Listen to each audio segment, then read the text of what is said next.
আসসালামু আলাইকুম। শুভেচ্ছা জানাচ্ছি আমি আরাফাত ইসলাম দি ফ্লাটার ডেভেলপার ইউটিউব চ্যানেলের পক্ষ থেকে। আজকে আপনাদের সামনে আহ,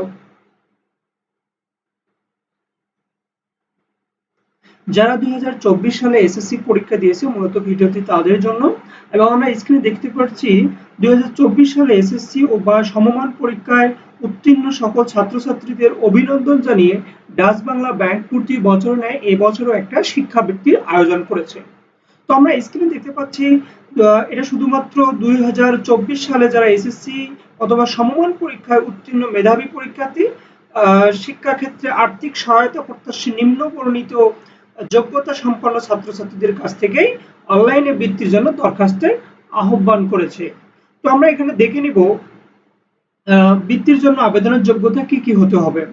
শিক্ষা স্তর যদি এসএসসি বা সমমান হয়ে থাকে, ন্যূনতম সিজিপিএ উইথআউট 4 সাবজেক্ট, অর্থাৎ চতুর্থ বিষয় ব্যতীত যে রেজাল্টটা লাগবে সেটা হচ্ছে যদি সিটি কর্পোরেশন বা এলাকার অন্তর্ভুক্ত শিক্ষা প্রতিষ্ঠান হয়ে থাকে সেক্ষেত্রে জিপিএ 5 লাগবে। জেলা শহরের অন্তর্ভুক্ত স্কুলে পড়ালেখা করলে সেটা হচ্ছে জিপিএ 5 লাগবে, অথবা গ্রামীণ বা অনগ্রসর অঞ্চলের অন্তর্গত স্কুল বা শিক্ষা প্রতিষ্ঠান হলে 4.83 তেই অ্যাপ্লাই করা যাবে। এবং সময়কাল দিয়েছে কি বলছে বৃত্তির পরিমাণ ও সময়কাল, সেটা হচ্ছে এইচএসসি 2 বছর দিবে, মাসিক বৃত্তি 2,500 করে টাকা, এবং বার্ষিক অনুদান যেটা সেটা হচ্ছে পাঠ্য উপকরণের জন্য 2,500 এবং পোশাক পরিচ্ছদের জন্য 1,000, দ্যাটস মিন 3,500 টাকা বছর শেষে। ওকে, এবং প্রতি মাসে কিন্তু 2,500 করে। এখানে বৃত্তির জন্য কিছু নীতিমালা দিয়েছে আপনারা দেখতে পাচ্ছেন। যে সকল ছাত্রছাত্রীদের সরকারি বৃত্তি ব্যতীত অন্য কোনো উৎস থেকে বৃত্তি পাচ্ছেন তারা ডাচ বাংলা ব্যাংকের শিক্ষাবৃত্তির যোগ্য বলে বিবেচিত হবে না। অর্থাৎ আপনাদের যাদের সরকারি বৃত্তি রয়েছে তারা অ্যাপ্লাই করতে পারেন, বাট সরকারি বৃত্তি ছাড়া যাদের অন্য কোনো বৃত্তি রয়েছে সেক্ষেত্রে অ্যাপ্লাই করলেও যোগ্য বলে বিবেচিত হবে না। এবং বলছে গ্রামীণ বা অনগ্রসর এলাকায় অবস্থিত শিক্ষা প্রতিষ্ঠান থেকে উত্তীর্ণ ছাত্রছাত্রীদের জন্য বৃত্তির শতকরা 90% নির্ধারিত থাকবে এবং মোট বৃত্তির শতকরা 50% ছাত্রছাত্রীদের মধ্যে প্রদান করা হবে। অর্থাৎ এখানে তারা ক্লিয়ার করে দিয়েছে যদি আপনি গ্রামীণ বা অনগ্রসর এলাকায় হয়ে থাকেন সেক্ষেত্রে 90% সাপোর্ট দিবে ডাচ বাংলা ব্যাংক, এবং সেখান থেকে দেখা যাচ্ছে যে মোট যে বৃত্তিটা দিবে সেখানে 50% মেয়েরা অগ্রাধিকার পাবে। ওকে, এবং বলছে 2024 সালে এসএসসি বা সমমান পরীক্ষা উত্তীর্ণ আগ্রহী বা উদ্যোক্তা যোগ্যতা সম্পন্ন ছাত্রছাত্রীদেরকে অনলাইনে এখানে একটা লিঙ্ক দেওয়া আছে, এই লিঙ্কে নিম্নোক্ত যুক্তি সহ আবেদন করার জন্য অনুরোধ করা হচ্ছে। সেখানে হচ্ছে পাসপোর্ট সাইজের রঙিন ছবির স্ক্যান কপি লাগবে, আবেদনকারী পিতামাতার পাসপোর্ট সাইজের রঙিন কপির ছবির স্ক্যান কপি, এবং এসএসসি বা সমমান পরীক্ষার নম্বরপত্র প্রশংসাপত্রের স্ক্যান কপি।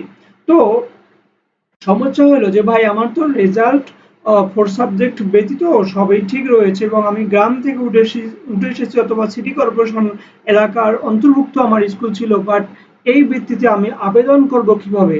তো অনেকেই ভুল নিয়মে আবেদন করার কারণে ডাচ বাংলা ব্যাংক তাকে যে বৃত্তিটা সেটা আসলে দেয় না। তো আমি নর্মালি চেষ্টা করব খুব সহজ এবং সুন্দরভাবে আপনাদের স্টেপ বাই স্টেপ দেখানোর জন্য দেখাতে, এবং আশা করি যদি আমার মতো করে আপনারা দেখান তাহলে আবেদন করেন সেক্ষেত্রে বৃত্তিটা আপনার হয়ে যাবে ইনশাল্লাহ। তো কথা না বাড়িয়ে চলুন শুরু করা যাক। প্রথমত আমি চলে যাব একটা ব্রাউজারে। তো ব্রাউজারে গেলাম, তো ক্রোম ব্রাউজারে আমি তো এখানে সার্চ দিব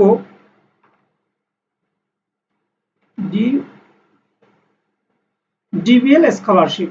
ডিবিএল স্কলারশিপ সার্চ দেওয়ার ফলে প্রথম একটা যে ওয়েবসাইটটা আসবে দেখেন যে DBL scholarship Dutch Bangla bank, এখানে চলে আসবে।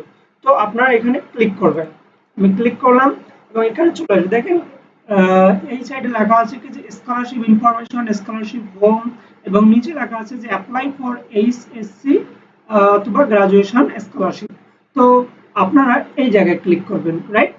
ক্লিক করার পর এখানে লেখা আছে যে এইচএসসি লেভেল স্কলারশিপ। তো বন্ধুরা প্রথমত যেটা বিষয় হচ্ছে আপনাদের যারা কিছুদিন আগে পর্যন্ত অথবা 2023 সালে যারা অ্যাপ্লাই করেছিলেন তাদের কিন্তু এখানে ছিল এসএসসি লেভেল স্কলারশিপ, রাইট? তারা নিজেদের মধ্যে ওয়েবসাইটে কিছু কারেকশন হয়েছে, যেহেতু ওরা এইচএসসি লেভেলে দিবে, সো এখানে এইচএসসি লেভেল স্কলারশিপ নামেই টাইটেলটা দেওয়া হয়েছে। ওকে, তাহলে আপনারা করবেন কি, এখানে অ্যাপ্লাই বাটনে ক্লিক করবেন।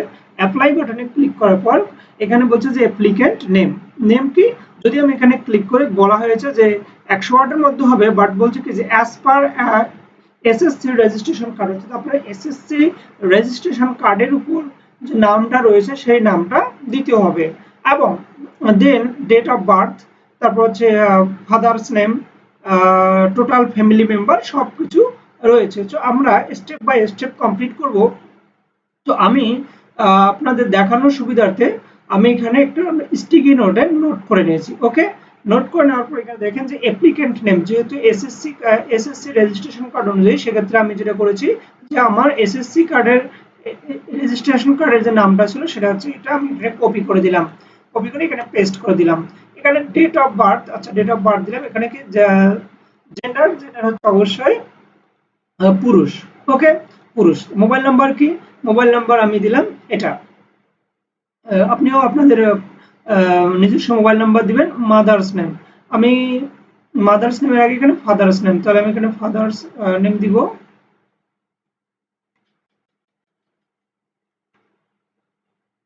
মাদার্স নেম,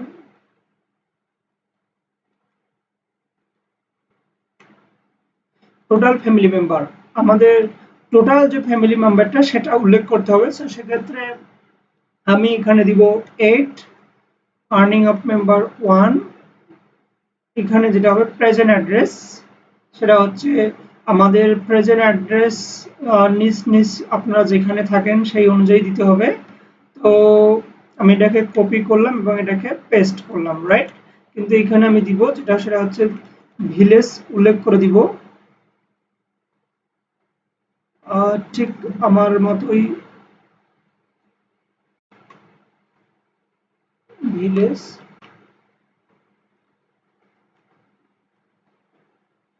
ওকে, আমি এখানে যদি একটু খেয়াল করি যে স্টিকি নোটে ভিলেজ, পোস্ট অফিস,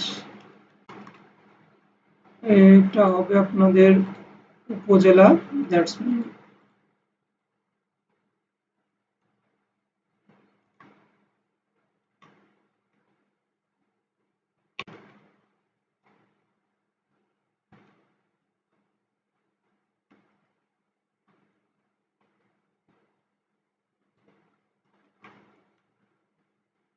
ডিস্ট্রিক্ট, এখানে উপজেলার জায়গা হবে আমাদের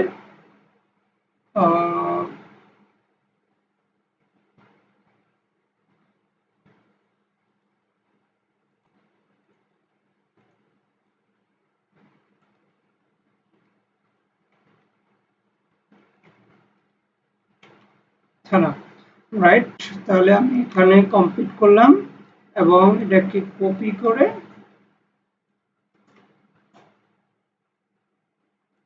এখানে পেস্ট করলাম। সেম যে প্রেজেন্ট অ্যাড্রেস যেটা হবে পার্মানেন্ট অ্যাড্রেস, সেটা আপনারা যদি পার্মানেন্ট অ্যাড্রেস প্রেজেন্ট অ্যাড্রেসের মধ্যে কোনো সমস্যা, কোনো ধরনের কনফিউশন থেকে থাকে তাহলে অবশ্যই কমেন্ট বক্সে জানাবেন। এবং পার্মানেন্ট হোম ডিস্ট্রিক্ট, এখানে খেয়াল করুন যে পার্মানেন্ট হোম ডিস্ট্রিক্ট অবশ্যই নিজ নিজ ডিস্ট্রিক্টটা দিবেন। তো আমার এখানে আমি দিব রংপুর, পার্মানেন্ট হোম উপজেলা সেটা হচ্ছে আমাদের, সরি, হোম ডিস্ট্রিক্ট নীলফামারী, আর এখানে হচ্ছে তাহলে জলঢাকা। প্রেজেন্ট রেসিডেন্স টাইপ, এখানে আমাদের যাদের নিজস্ব বাড়ি আছে নিজস্ব, অথবা ভাড়া বাড়িতে, তো আপনারা নিজেরাই যে বাড়িতে থাকেন সে বাড়িতে সিলেক্ট করবেন এবং একটা ইমেল দিব। সো আমার ইমেল এখানে রয়েছে, একটা ভ্যালিড ইমেল দিব। দেন টাইপ অফ হাউস, সেটা কি আমাদের হচ্ছে টিনের চালা দালান। ওকে, অর্থাৎ আপনারা চাইলে কাঁচা ঘর, টিনের চালা ঘর বা বাস, আচ্ছা আমি কাঁচা ঘর দিলাম। ওকে, এখানে বলছে যে land area of on residence, আমাদের আসলে বসবাসের জন্য কত শতাংশ রয়েছে, তাহলে এখানে একটা নির্দিষ্ট পরিমাণ দিবেন, বাট অবশ্যই কম করে দেওয়ার চেষ্টা করবেন। সেক্ষেত্রে আমি দিব 4 শতক, রাইট। ওকে, এখানে ইউ আর ফিজিক্যালি চ্যালেঞ্জড, মানে অর্থাৎ আপনি কি শারীরিকভাবে কোনো সমস্যা আছে এক্ষেত্রে না, যদি আপনার থেকে থাকে তাহলে সেটাও দিতে পারেন। ওকে, দেন কি আমরা নেক্সট বাটনে ক্লিক করব। দেখেন এখানে সরি নেক্সট বাটনে ক্লিক করার আগে আমাদের ডেট অফ বার্থ মিসিং হয়ে গেছে, তো আমরা ডেট অফ বার্থ দিব। তো ডেট অফ বার্থ যেটা হলো এখানে আপনাদের সঠিকভাবে নাম, কোন মাস, কোন সাল সেটা দিতে হবে। তো আমি যেখানে করব সেটা হচ্ছে আপনার 16 সাল,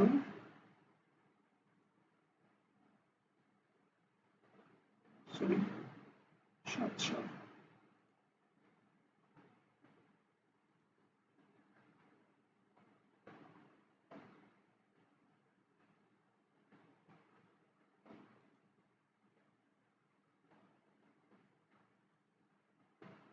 ওকে, আর এখানে কোনো সমস্যা নাই, এখানে দিয়ে দিবেন। ওকে, তাহলে আচ্ছা দেখুন এখানে আমাদের আরেকটু ইয়ে আছে, সেটা হচ্ছে যদি ভিএলএসটা ঠিক আছে, পিও পোস্ট, ওকে, উপজেলা এবং ডিস্ট্রিক্ট ফুল ফর্মে লিখতে হবে, তাহলে আমরা সেটাই করব। পিও পোস্ট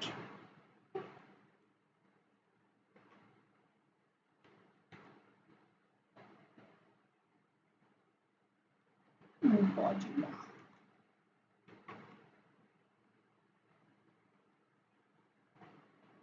ওকে, আমরা এই জায়গায় যাই আবারও, ভিলেজ পিও পোস্ট,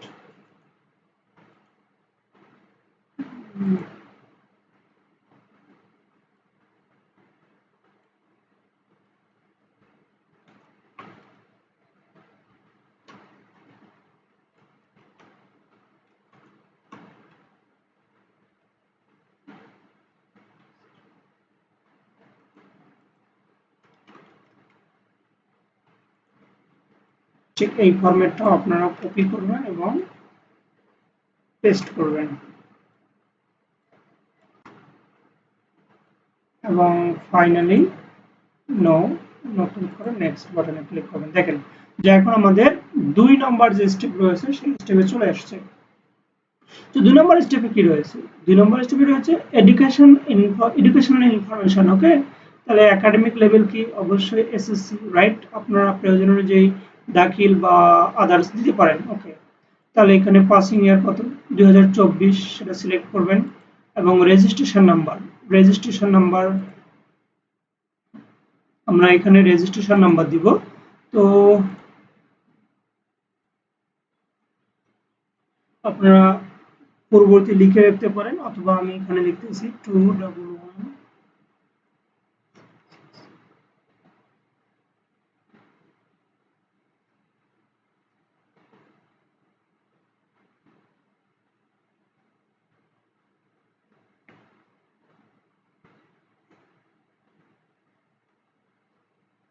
ওকে,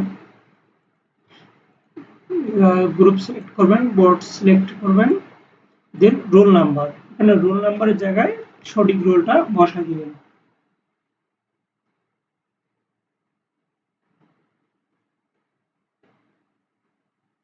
পাসিং ইনস্টিটিউট, আপনারা ইনস্টিটিউটের নাম দিবেন। সো আমি এখানে লিখে রাখছি সেই যে স্কুলে পড়েছে সেই স্কুলের নাম আপনি দিবেন। এটা কোথায় অবস্থিত? এটা হচ্ছে জেলা শহরের বাইরে। ওকে, এবং সিজিপিএ এখানে কিন্তু উইথাউট ফোর সাবজেক্টে সিজিপিএ দেখাইতে হবে আপনাকে। সো আপনারা নিজেরাই ক্যালকুলেশন করবেন, আর যদি কেউ উইথাউট ফোর সাবজেক্টে কিভাবে হিসাব করে না পেয়ে থাকেন তো অবশ্যই কমেন্ট বক্সে জানাবেন। অর্থাৎ আমার ক্ষেত্রে যেটা হলো যে আমি উইথাউট সিজিপিএ 4.89, রাইট? আমরা কিন্তু আগেই দেখিয়েছি যে যারা আহ, গ্রাম্য অঞ্চল থেকে এসেছে তাদের জন্য 4.83 ছিল। ওকে, এবার কি যে সিজিপিএ উইথ ফোর সাবজেক্ট, সেক্ষেত্রে আমরা উইথ ফোর সাবজেক্টে সেক্ষেত্রে দিব। Okay, right?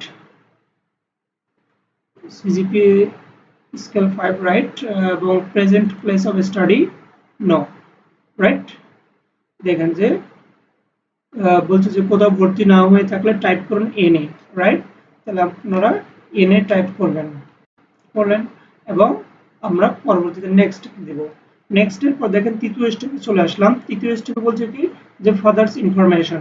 যে ফাদার্স ইনফরমেশন, ফাদার স্ট্যাটাস কি? অবশ্যই জীবিত, বা আপনাদের যেটা অপশন সেই অপশনে ক্লিক করবেন এবং ফাদার্স প্রেজেন্ট অথবা প্রিভিয়াস প্রফেশন আপনারা নিজ নিজ যে প্রফেশনটা রয়েছে সেক্ষেত্রে দিতে পারেন। তো আমি কৃষি, ফাদার্স প্রফেশন নেম, আচ্ছা এখানে সিলেক্ট করার মতো কিছু নেই, সো বাদ। এবং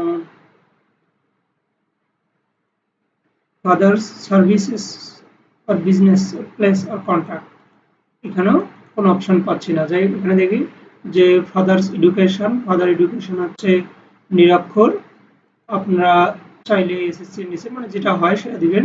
ফাদার্স প্রফেশন টাইপ কৃষি এবং এই দেখেন এইগুলো অপশন দেওয়ার ফলে কিন্তু এখানে অপশন চলে এসেছে। সো আপনারা এই দুটো অপশনের পর এখানে ফাদার্স এডুকেশন এবং ফাদার্স প্রফেশন টাইপে গেলেই কিন্তু এখানে চলে আসবে।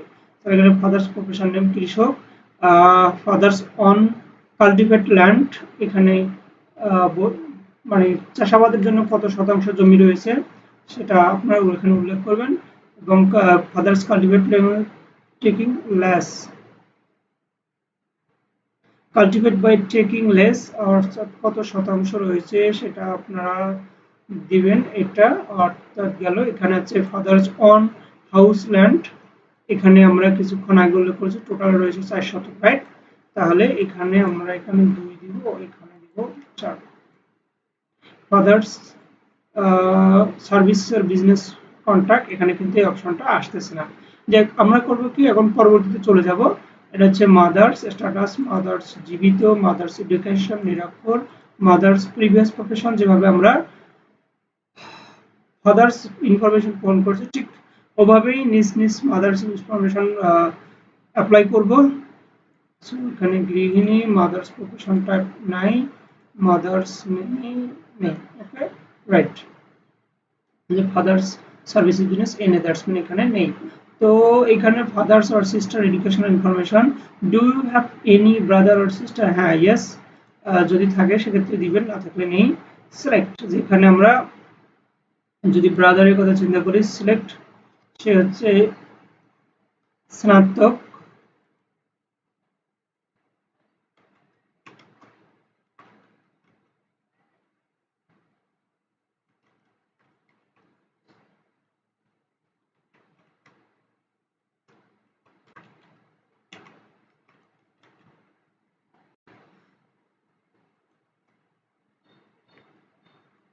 নিজ নিজ জায়গাটায় ইনস্টিটিউটের নাম দিয়ে দিবেন।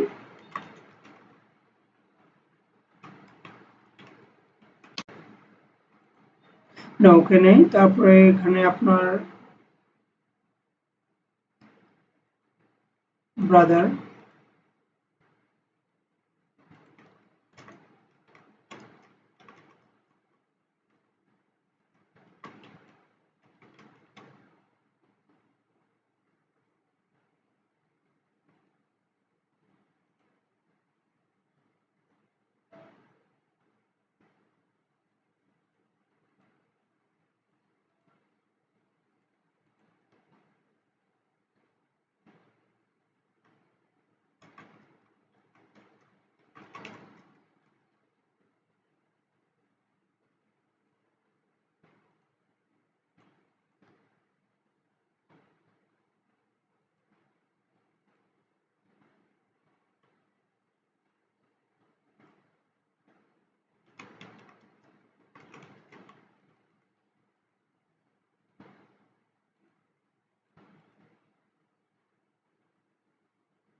এবং others earning member or legal guardian information, তাহলে এখানে do have any other guardian? No.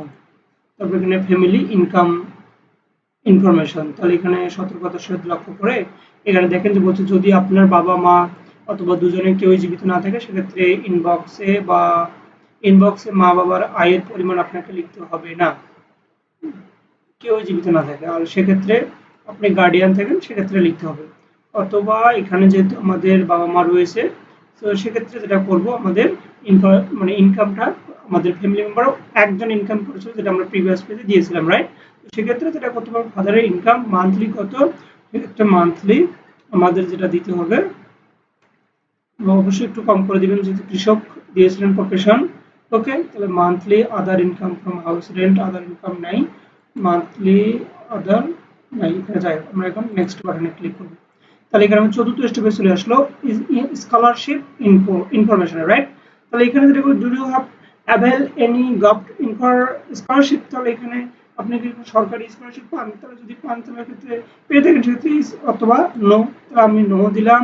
Applicant brother sister scholarship information, তাহলে এখানেও কেউ পায় না, সো এখানে নেক্সট স্টেপে চলে গেলাম। আমাদের পঞ্চম স্টেপে রয়েছে যে আপলোড ইনস্ট্রাকশন। এখানে খেয়াল করুন যে allowed file type is JPG NPG BMP, অর্থাৎ আমাদের যে ইমেজগুলো এখানে আপলোড নেবে সেটা জেপিজি অথবা পিএনজি অথবা বিএমপিতে, এবং ম্যাক্সিমাম সাইজ এখানে উল্লেখ করে দিয়েছে যে 150 কিলোবাইট, রাইট? আচ্ছা, এবং ম্যাক্সিমাম ফাইল যে উইথ যেখানে দিয়েছে সেটা হচ্ছে 500 থেকে 600 এবং হাইট হচ্ছে 700 থেকে 800। তো এই যে জিনিসগুলো যদি কেউ না বুঝে থাকেন সেক্ষেত্রে অবশ্যই আমাকে কমেন্ট বক্সে জানাবেন। তো আমি পরবর্তী স্টেপটি শুরু করলাম। এখানে বলছে যে ইয়োর ফটো, সেক্ষেত্রে ফটো দিতে হবে। তো আমার নর্মালি ফটো ফোল্ডারে রয়েছে, সো আমি সেই ফোল্ডারে যাব। এখানে ফোল্ডারে গিয়ে এই যে ইয়োর ফটো নিয়ে দিলাম যেটা, এবং ইয়োর ফাদার ফটো, সেক্ষেত্রে আমি ফাদার ফটো নিব। আপনারাও আপনাদের দেখেন যে আমার এই ফটোটা কিন্তু 150 কিলোবাইট অতিক্রম করেছে, সেক্ষেত্রে আমি এটা চেঞ্জ করব। তো আপনাদেরও যদি কোনো ধরনের সমস্যা হয় তাহলে আমাদের কমেন্ট বক্সে জানাবেন। ওকে, তাহলে আমাদের মার্কশিটের আগে নিয়ে নেই ফাইলটি, মার্কশিটের জেপিজি নিলাম। ওকে, টেস্টিমোনিয়ালের নিব, দেখুন। আচ্ছা, ওকে, এরপরে যেটা বিষয় হচ্ছে জাস্ট আমাদের গ্যাপ রয়েছে যে মাদার্স ফটো। ওকে, তো ঠিকভাবেই আপনারা আপনার নিজেদের ছবি, তারপর আছে বাবার ছবি, মায়ের ছবি দিবেন, এবং আমি যদিও এখানে দেইনি এবং অনিবার্য কারণবশত আমি দিব না। তো যাই হোক, মার্কশিট এবং টেস্টিমোনিয়াল দিয়ে এই যে কোডটা রয়েছে সেই কোডটা লিখবেন। তো এটা কিন্তু পার্সন ভেদে আলাদা আলাদা, শুধু আপনি যে ডিভাইস থেকে অ্যাপ্লাই করতেছেন সেই ডিভাইসের কিন্তু কোড আলাদা হবে। বা এখানে কিন্তু রিসেট দিলে, রিসেট অপশন আছে, রিসেট অপশন দিলে কোডটা আবার চেঞ্জ হয়ে যাবে। ওকে, তাহলে আমার যেটা আসছে সেটা আমি লিখবো ঠিক এরকম করে 7C6N8 লিখে এখানে সাবমিট দিব। তো যেহেতু আমি পিকচারটা দেইনি সেক্ষেত্রে যেটা আসবে, আচ্ছা আমি যদি এখানে আসলে মায়ের ছবি দেওয়া নিষেধ, আদারওয়াইজ আমি যদি আবার এখানে বাবার ছবি দিই সেক্ষেত্রে যেটা হবে যে ছবিটা নেবে, দেখেন নেবে, যাক এখানে অ্যাপ্লাই করবো, রাইট? তাহলে এখানে অ্যাপ্লাই করে সাবমিট করলে কিন্তু আমাদের অ্যাপ্লাই বাটনে অ্যাপ্লাই হয়ে যাবে, তখন সাবমিশন নেবে। তো এই ছিল আমাদের ডাচ বাংলা ব্যাংকের সহজ ও সুন্দরভাবে অ্যাপ্লাই করার নিয়ম। তো আপনারা সবাই আশা করি বুঝতে পেরেছেন, এবং যদি কেউ না বুঝে থাকেন অথবা কারো যদি কোনো ধরনের সমস্যা হয়ে থাকে তাহলে অবশ্যই আমাকে ভিডিওর কমেন্ট বক্সে জানাবেন। ততক্ষণ পর্যন্ত ভালো থাকুন সবাই, ধন্যবাদ সকলকে, আসসালামু আলাইকুম।